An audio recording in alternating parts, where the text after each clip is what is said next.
কোথায় ও? পিস্তল নাচিয়ে গর্জে উঠল কারণ। কে?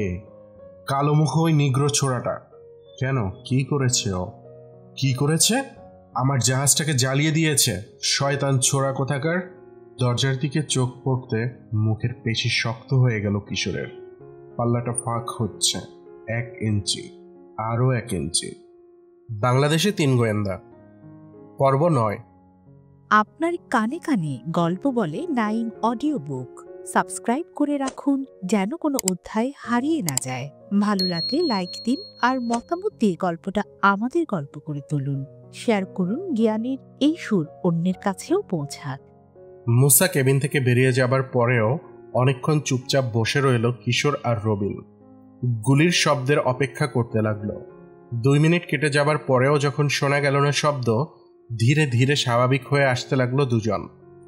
ও চলে গেছে, খুব নিচু স্বরে প্রায় ফিসফিস করে বলল রবিন। পার হয়ে গেছে। মাথা ঝাঁকালো কিশোর। মিছে কথা বলে আমাদের ভয় দেখিয়ে রেখে গিয়েছিল কারণ। কিন্তু এই কুয়াশার মধ্যে কতখানি কি করতে পারবে মুসা জানি না, দেখা যাক। আবার নীরবতা। চুপচাপ কাটতে লাগলো সময়। 1 ঘন্টা হয়ে গেল, কোথাও কোনো শব্দ নেই। উঠে গিয়ে দরজা খুলে বাইরে উঁকে দিয়ে আবহাওয়ার অবস্থা দেখে এলো রবিন।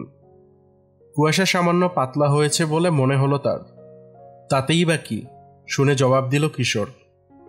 এখান থেকে এখন কোনো মতেই বেরোতে পারছি না আমরা। প্রথমে ছিল অশোক, এখন মুসা। ওদের ফেরার জন্য অপেক্ষা করতেই হবে। ফিরে এসে আমাদের কাউকে না দেখলে মহা সমস্যায় পড়ে যাবে। মেসেজ লিখে রেখে যেতে পারি আমরা। কি লিখে যাব, কি করব তাই তো জানি না। বাইরে বেরোলে এখন যা খুশি ঘটতে পারে, কারণও ফিরে আসতে পারে। মেসেজের লেখা দেখে তখন জেনে যাবে কোন দিকে গেছি আমরা। তোমার বুদ্ধিটা আমার তেমন পছন্দ হলো না। আরো সময় কাটল। আবার গিয়ে আবহাওয়ার অবস্থা দেখে এলো রবিন।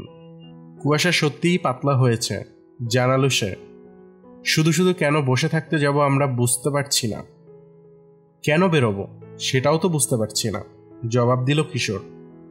ল্যান্ডিং গ্রাউন্ডে গিয়ে দেখা যেতে পারে। হঠাৎ করে যেমন শুরু হয়েছে, হঠাৎ করেই তেমনি শেষ হয়ে যেতে পারে কুয়াশা। আসতে দেরি করবে না তখন চৌহান। ওত পেতে থাকতে পারে কারণের দল। চৌহানকে বেকায়দা অবস্থায় ফেলে কপ্টারটা কেড়ে নেয়ার চেষ্টা করতে পারে, কিংবা ধ্বংস করে দিতে পারে। তখন কি করব? তুমি কি করতে বলো?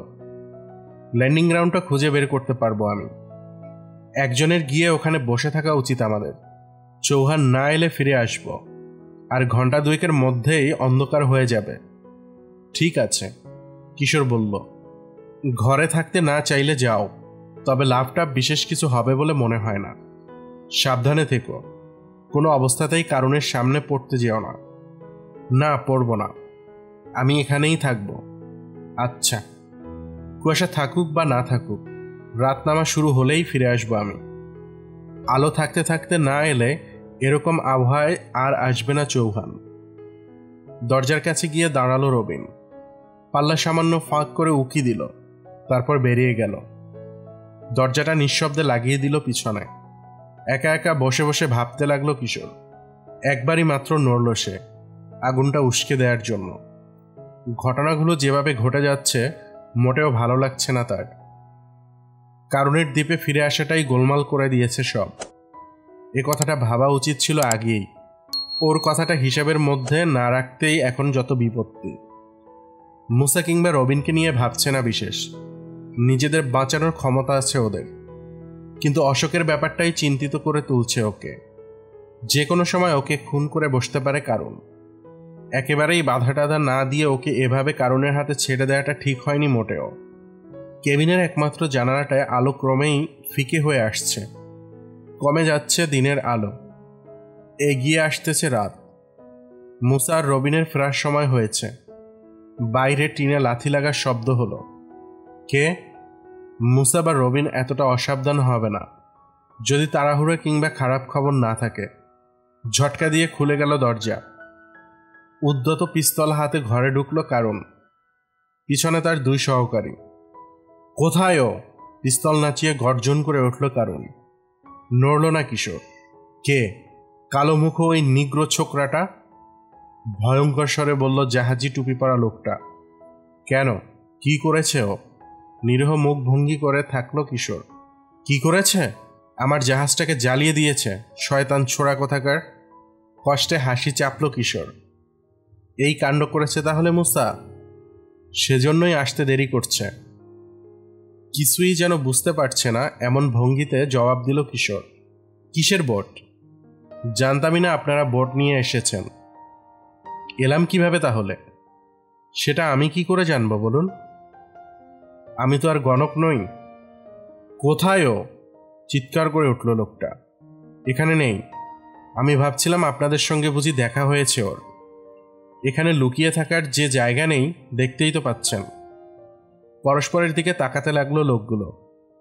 কিশোরের গোবেচারা ভঙ্গি দ্বিধায় ফেলে দিয়েছে ওদের। অশোককে কি করেছেন আপনারা? শান্ত কণ্ঠে জিজ্ঞেস করল কিশোর। ও ভালো আছে, কঠিন স্বরে জবাব দিল কারণ। থাকলে আপনাদেরও ভালো। আমাদের ভালো মন্দের ভাবনা তোমাকে ভাবতে হবে না। দরজাটা লাগিয়ে দিন না, হয়তো কুয়াশা ঢোকাচ্ছেন।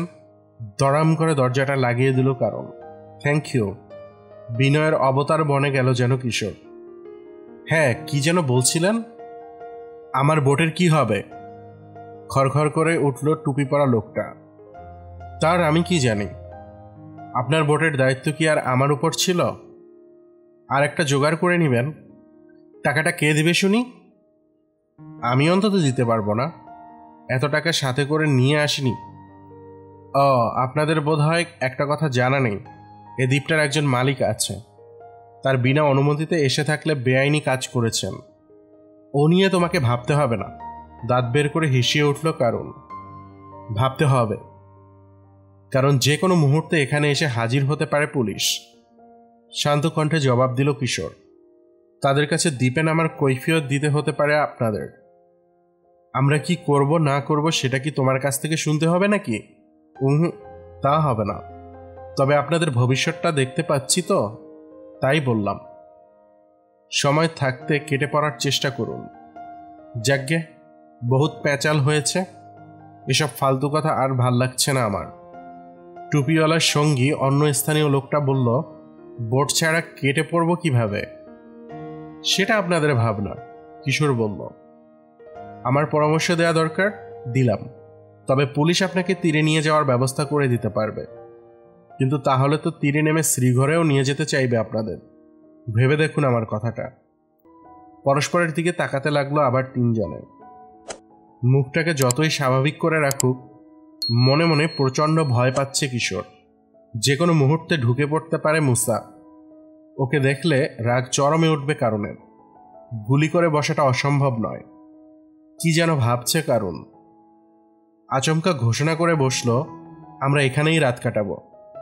থাকতে চাইবেই সে, জানা কথা। বোট নষ্ট হয়ে গিয়ে থাকলে এই কুয়াশার মধ্যে বাইরে রাত কাটাতে যাবেই বা কেন? আশঙ্কাটা বাড়তে থাকলো কিশোরের। মুসাও বাইরে থাকবে না, কেবিনে ফিরবেই। আসল অঘটনটা ঘটে যাবে তখন। আপনাদের স্বাগত জানাতে পারবো না আমি, দুঃখিত, জবাব দিল কিশোর। তাছাড়া এখানে আরামও পাবেন না। খাবার টাবার কিচ্ছু নেই। আগেই তো সব শেষ করে দিয়েছেন। কে শেষ করেছে? অবাক হলো কারণ।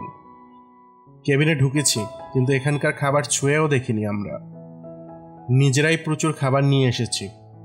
সত্যিকারের অবাক হলো এতক্ষণে কিশোর। জিজ্ঞেস করলো, খাবারগুলো তাহলে কে শেষ করলো?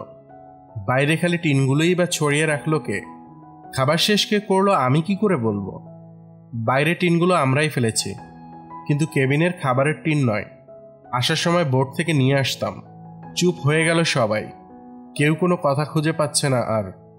পিস্তলটা পকেটে ভরতে ভরতে কারণ বলল, খবরদার, কোনো রকম শয়তানি করার চেষ্টা করবে না। পাগল? তাহলে তো দেবেন বাইরে বের করে। তা কি আর আমি জানি না? এই কুয়াশার মধ্যে বাইরে রাত কাটানোর কোনো ইচ্ছেই আমার নেই। দরজার দিকে চোখ পড়তে মুখের পেশি শক্ত হয়ে গেল কিশোরের। পাল্লাটা ফাঁক হচ্ছে 1 ইঞ্চি, আরও 1 ইঞ্চি। কে এলো? মুসা না রবিন? দম বন্ধ করে ফেলল সে। Like, comment, and subscribe.